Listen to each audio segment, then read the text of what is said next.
human traffickers arrested in Victoria County. Some residents near Bend, Jordan voicing their concerns about a new Dollar General store's construction. And Victoria College begins their back-to-school season.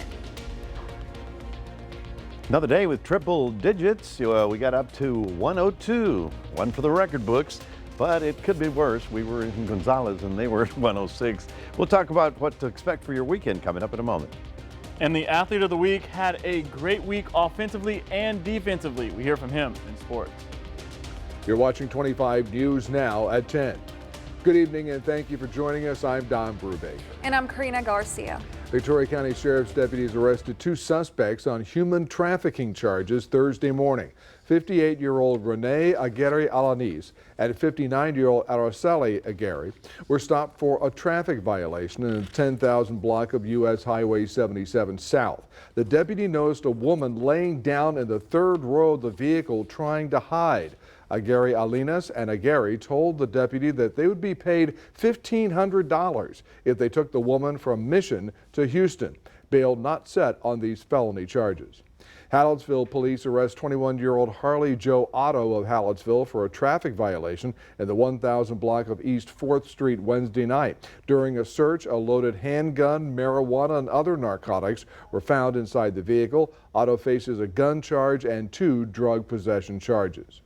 With the construction of a new Dollar General off of Bend, Jordan, some longtime residents of Victoria and homeowners have some concerns. That's right. 25 News Now weekend anchor Adam Seibel spoke with those homeowners and can tell us more. That's right, Don and Karina. So these homeowners are concerned that this new Dollar General, which has been built behind their homes, will lead to flooding issues. Glenn Sarles has lived in his home off Bend, Jordan for over 40 years, so he's dealt with his fair share of heavy downpours, even a few hurricanes. And with the construction of a new Dollar General, which sits right behind his home, he's worried that the way it's been built will obstruct the flow of water in the field behind his home, which will then lead to runoff water to flood his backyard, along with the backyards of his neighbors, who will also potentially be affected by this new issue. With the construction of the Dollar General, they've added berming behind the building to take the water runoff into a containment pond and also block any further water from the drainage of the 6.5 acres. Can't go in the pond, it has to drain down a 10-foot easement. So now the water will take the path of least resistance. We feel it's not 10 foot is not enough to drain.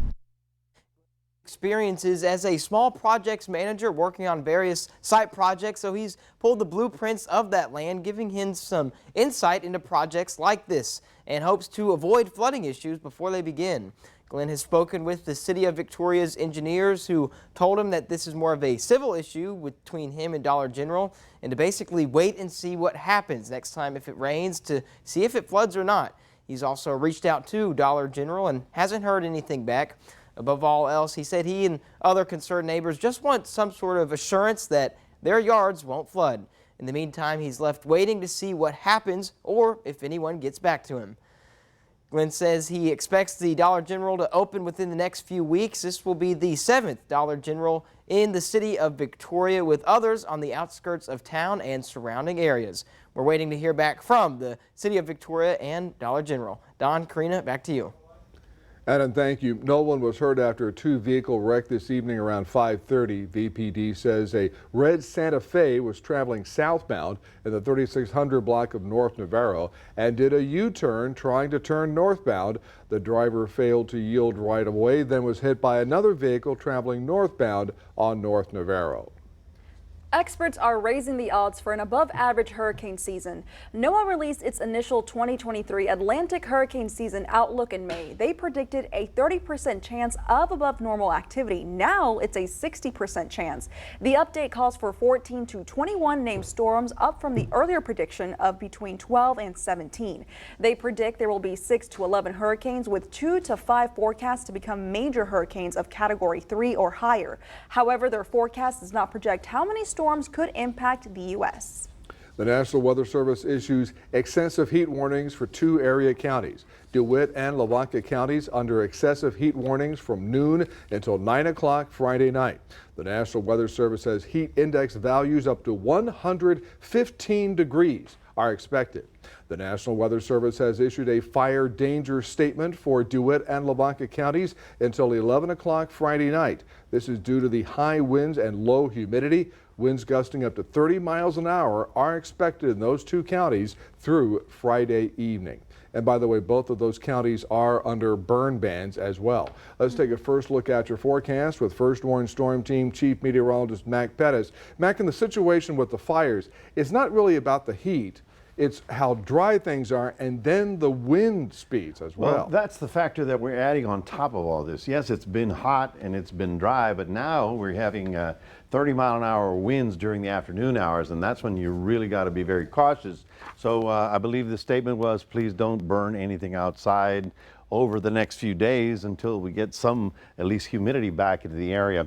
Right about now, we're looking at 85 degrees. The visibility, of course, is good. We managed to get up to 102 today, only 1 degree off the record. Going to be a long summer because we've got 4 more weeks to go at least. So we'll be back with more in just a moment. Back to you. Mac, thank you. Former President Donald Trump and his longtime valet Walt Nauta pleaded not guilty today to additional federal criminal charges in Special Counsel Jack Smith's classified documents probe.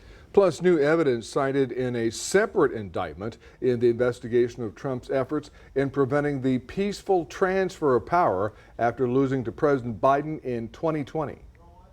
One of Donald Trump's closest aides, Walt Nauta, seen leaving the Miami federal courthouse after pleading not guilty to new charges the special counsel found against him in the classified documents probe.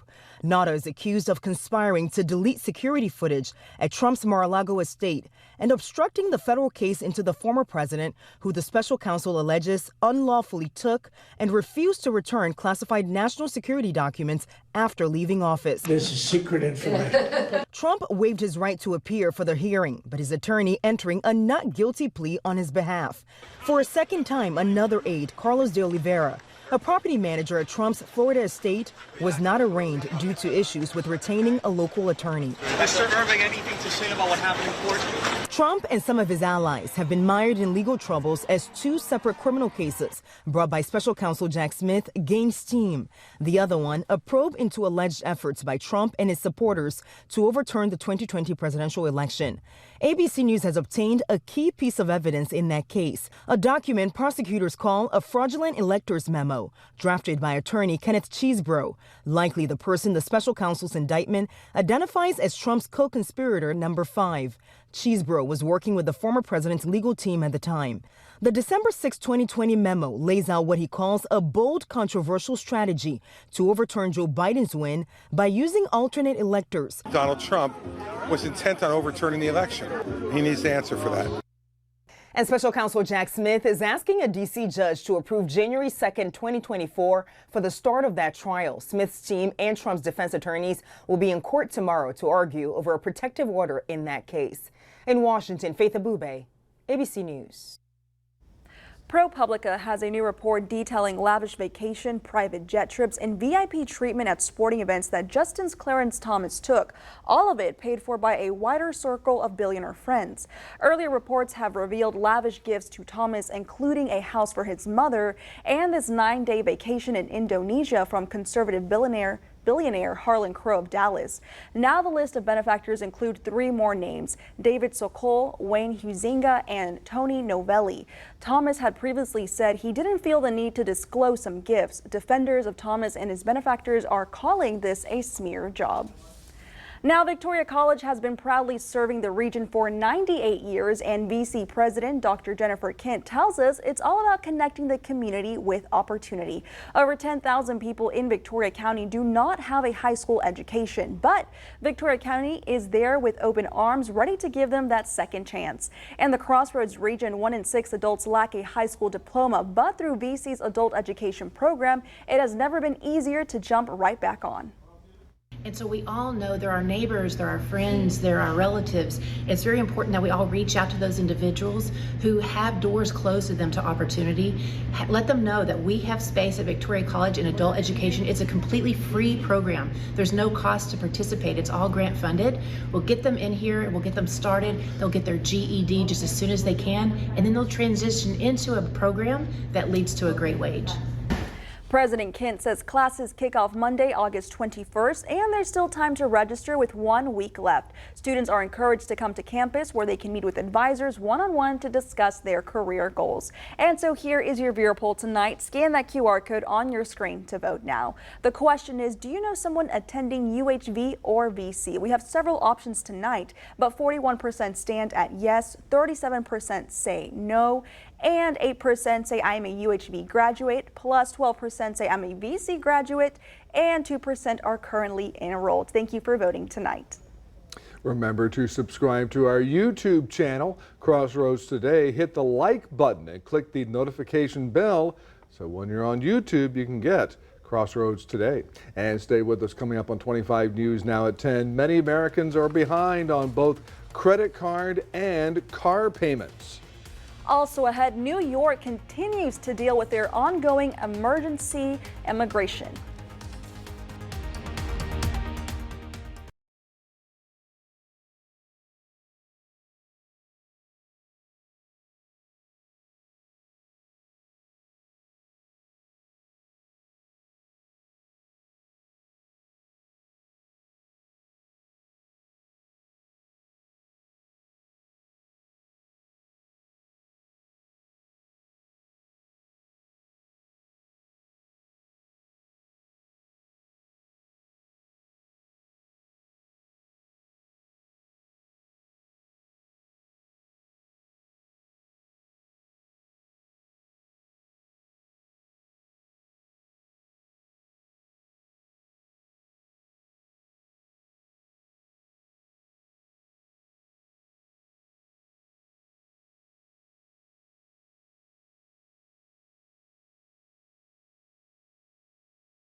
More and more Americans failing to make payments on their credit cards and auto loans. A report from Moody Investor Service this week indicates delinquencies of at least 30 days are past pre-COVID levels. It shows new credit card payment lapses rose 0.7% between the first and second quarter. For recent auto delinquencies, that increase is 0.4%. The numbers are still below the levels of the Great Recession. The U.S. Supreme Court is preventing Purdue Pharma from moving forward with bankruptcy proceedings.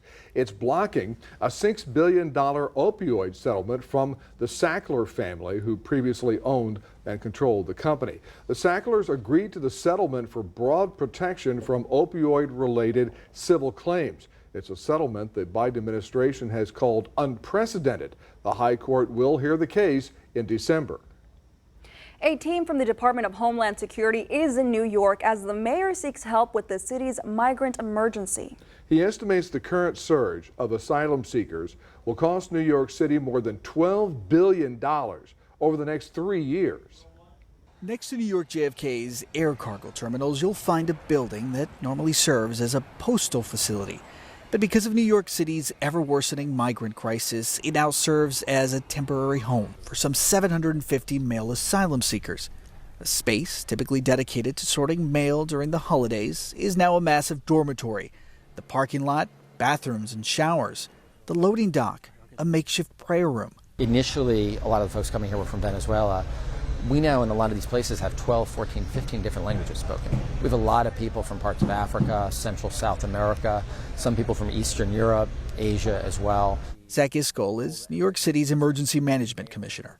Every day we have about 500 people, 300 to 500 people that we're looking for room for, looking for places for. We can't open up sites fast enough. So you can see this is sort of the layout here. He offered CNN this rare look inside one of the city's nearly 200 sites currently being used to house about 60,000 migrants and counting. We modeled this after the emergency storm shelters we set up for coastal storms. Those are designed just to house people for generally 48 to 72 hours. We now have folks that are staying in these facilities for much longer, upwards of a month, month and a half. Iscol admits the facility is not ideal for long-term housing, but with options running out, residents are making do. Some skip the laundromat and air dry their clothes. Then there's this makeshift barber shop on the main floor. Only room for one client at a time. But none of this is sustainable, according to Iscol and his fellow city officials. Finding migrant families private shelter space is a whole other challenge. At the city's primary intake center in Manhattan, we met Soreyelis Mistaje, where she waits to be assigned long-term housing for her family. No sabemos a dónde nos vayan a mover. We don't know where they'll place us, says the Venezuelan mother. Like many of the nearly 100,000 asylum seekers who have arrived in New York since last spring, the only guarantee is uncertainty. The White House says New York has received $140 million from the federal government to help. That's more than any city not on the border. Mayor Eric Adams says it's still not enough because the city already has spent more than $1 billion to assist migrants. Thousands of travelers affected by the deadly wildfires in Maui. Authorities said the main airport in Maui was sheltering 2,000 travelers whose flights were canceled or who recently arrived on the island. Authorities now preparing the Hawaii Convention Center in Honolulu to take in thousands of displaced tourists and locals. Victoria County is taking out $9 million in debt to fund several projects, including the $1.1 million purchase of new voting machines from election software and systems. You can read this story at crossroadstoday.com. Now, here's Mac. Thank you very much. Good evening, everyone. Yep, another scorcher. Got up to 102 for us. 106 in Gonzales. That can't be good for anybody. Even 99 down along the water's edge in Port Lavaca. Is there a change in the temperatures? Probably not. Is there a hope for a shower? Well, I have some. We'll talk more about that coming up in a moment.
Good evening, everybody. Another scorcher across the entire state of Texas. And, people saying how much longer? And I really do mean that it'll be 4 weeks before we see anything that resembles, the 80s or something like that.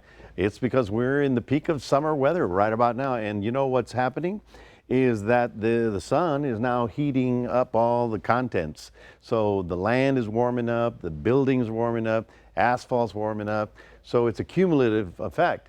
You can see how we had 110, 111 down south toward Laredo, even Del Rio, even San Angelo, even Abilene. So everybody is sort of suffering under this heat. Here are your forecast highs for tomorrow. You can see it's still in the triple digits, and we all have to be cautious because, as we were talking earlier, we had absolutely no clouds in our sky today. There was 1 or 2 little thunder showers that popped up here with heating late in the afternoon, but certainly not enough to cool anybody down. But in addition to having, of course, our heat advisories, which continue in effect, they go on and off depending on the time period. But we have heat advisories for Victoria County, excessive heat warnings for everybody to the north. So this is the weather and how it affects your body. This next graphic is the red flag warning. So it's not in Victoria County yet, but pretty much a whole bunch of West Texas from the central Texas is under a red flag warning because in addition to the heat and the low humidity, we've added a 30, 40 mile an hour wind in the afternoon hours. So that is a big concern. Of course, we may not be under that warning, but we also need to be cautious and careful. So really avoid anything that looks like an open flame outside over the next few days, in fact, the next week, until we get some kind of moisture or a little bit of a change in our weather pattern. The Dome of Doom is still on top of us, and our hopes of getting anything in terms of precipitation are fairly slim. But there is an easterly wave. It's going to be riding under the ridge. Can't go through it. It's got to go under. And as it goes under, I'm looking for a little moisture to build up right along the coast and maybe pop 1 or 2 of those little afternoon showers. But I wouldn't bet too much money on it. Yeah, less than $1, something like that. Anyway, for those of you that happen to be going fishing, well, you know the rules. I mean, you don't go out in the middle of the day. Our high tides at 5 in the morning, your low tides at 6 in the evening. Winds will be 10 to 15 and then gusting to 25. And that's the concern for the wildfires, but also for those of you out there, because it's going to make the seas up to 4 to 5 feet, occasionally choppy. And I'm going to start putting up your sunrise and sunsets just for all the fishermen, because I know they get up early. Looking at your day planner for tomorrow in Port Lavaca, getting up to 95. For those of you in Cuero, we're getting starting off at 81 in the morning and getting up to 103 in the afternoon. Is there hope? Well, there's always hope, but is there a reality of any cooling? No. That's the short answer. We're staying in the triple digits right on through the next 7 days. Of course, the next 2 or 3 days, our heat index will be fairly high, above 110. So if you're working outdoors, just take it easy. Do whatever you're doing to survive this long summer. That's your 7-day forecast, reminding everybody we've got a QR code. We'd love for you to scan that and put it on your phone. And now here's Mr. Gino with sports. Thanks, Mac. A Victoria East graduate took on the Texans tonight. We have some highlights after the break.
At a Crossroads, football is back, and tonight the Houston Texans are taking on the New England Patriots, which means former Victoria East quarterback Bailey Zappi is on the field. And Zappi got the start, and he had a pretty decent night. Zappi went 12 for 14 for a total of 79 yards to help him get his team in field goal range for the only points in the first half. The Texans went on to win, though, 20-9, and C.J. Stroud only had 2 for 4 and only had 13 yards. Zappi and the gang will be back in Texas when the Patriots take on the Dallas Cowboys on October 1st for some Sunday night football. Time will only tell if Zappi can earn the starting job by then. And speaking of Cowboys, the Cowboys' top pass rusher talks about his aspirations for how he wants to be remembered. For today's Cowboys Daily, let's hear from Micah Parsons on his goal to reach the Hall of Fame. When you talk about great careers, you talk about the Hall of Fame, but I don't think I just want to make the Hall of Fame. I just want to be known as one of the greatest Hall of Famers. You know, there's categories to everything. You know, there's good, there's great, and there's like perfect. And, you know, you talk about the greatest basketball players of all time, there's really only 3 names that come, and a bunch of them's in the NBA Hall of Fame, you know. So when you talk about me, I don't want to just be mentioned in the Hall of Fame. Yeah, that's a great accolade, but I want to be one of the greatest in the Hall of Fame. The Cowboys had their final practice on Thursday. They'll head back to Dallas on Friday to play their first preseason game. Countdown to kickoff will start at 3. The game starts at 4 p.m. on these stations. The athlete of the week is his time in Victoria is over, but let's take a look back at how he did and the Generals did this season. In a winner-go-home game against the Seguin River Monsters, Generals outfielder Xavier Perez had one of his best games with a big offensive and defensive performance. The Texas State Bobcat had a grand slam and a catch at the wall that was close to being a home run and saved a couple of runs. Perez reflects on the snag. I've never robbed a home run before, so I might have to go with that. That was a pretty awesome moment. I felt like a little kid again, you know, out there playing baseball, having fun with the game, so that was definitely an awesome moment. The Corpus Christi native had a great season, considering he was added to the team midway through the season. He had a .353 batting average through the 18 games and 68 at-bats that he had as a General. He also totaled 10 runs, 20 hits, 5 doubles, a triple, and 3 home runs. Perez knew with bases loaded and 2 outs with a full count, which is almost storybook, he had to come up big, and he did. Yeah, I mean, I was just looking for something up, trying to get something that I could, you know, do some damage with, and fortunately, he gave me a good pitch to hit, and I was able to deliver. Perez was named to the All-TCL team as an outfielder, along with 5 of his teammates and head coach Michael Oros, who was named as Manager of the Year for helping lead the Generals to its best regular season in Generals history with a record of 32-15 and having a record-setting 12-game win streak this season. The only critique Oros has about Perez is that he wished he would have joined the team sooner. That's him, you know. We got him late. We wish we could have him the whole time. He's a gamer. He's a competitor. He comes up with the big hit and a full count with the bases loaded, and then immediately the next inning goes out there and makes a play at the wall, which is a huge momentum changer for us. We make that play come off the field feeling real good about ourselves versus the opposite that could happen. The Victoria Generals came up just shy of making it back to the Texas Collegiate League Championship game and winning its 3rd TCL title, but gave the fans something to cheer about. Being named to the All-TCL team, along with the grand slam and the catch at the wall, are the reasons why Xavier Perez is the athlete of the week. Well, that's your sports. Don and Karina, back to you. Thanks, Gino. Stay with us. Coming up on 25 News now at 10. We'll take a last look at your weather with Mac. Plus, the iconic Iowa State Fair Butter Cow is now on display at the Iowa State Fair.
Atlantic launched its first space tourists to the edge of the cosmos Thursday. Virgin Galactic's rocket-powered space plane took off like an airplane from the company's spaceport in New Mexico. The vehicle traveled more than 50 miles above Earth's surface, the altitude the U.S. government considers the edge of outer space. At the peak of its flight, the vehicle spent a few minutes in weightlessness as it entered free fall and glided back to the spaceport for a runway landing.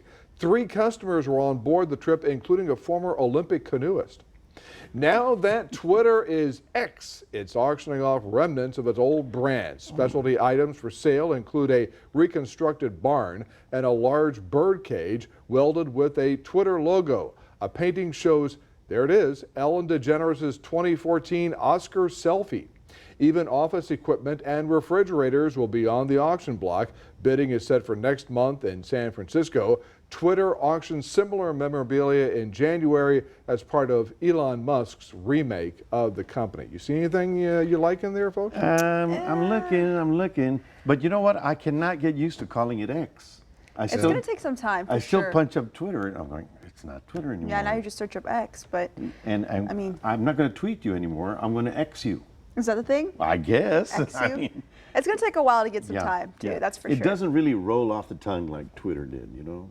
Well, X marks the spot for rain if you can find some. There's no X. We just go right on to Y and Z. There you go. Oh, my. We go to Y and Z, folks. No, there's no real rain. I mean, there's a sprinkle or two possible by the time we get to next week, and I'm talking Monday. But otherwise, folks, the triple digits, that's what we got to deal with right on through the next 7 days.